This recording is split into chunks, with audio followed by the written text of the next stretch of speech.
Hey guys, in this video we're going to take a look at how you can turn on or turn off FaceTime announce notifications on the iPhone 15 series.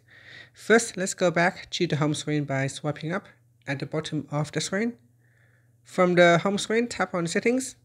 Now in the Settings page, scroll down and then tap on Notifications. Next, in here, go down to the Notification Style section and tap on FaceTime.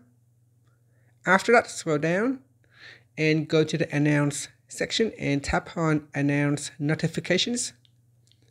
In here at the top, tap on the Announce Notifications toggle button to turn it on or switch it off. When it is turned on, you can choose to announce time-sensitive notifications or all notifications. And that's it. After that, you can swipe up to go back to the home screen. Thank you for watching this video. Please like and subscribe to my channel for more videos.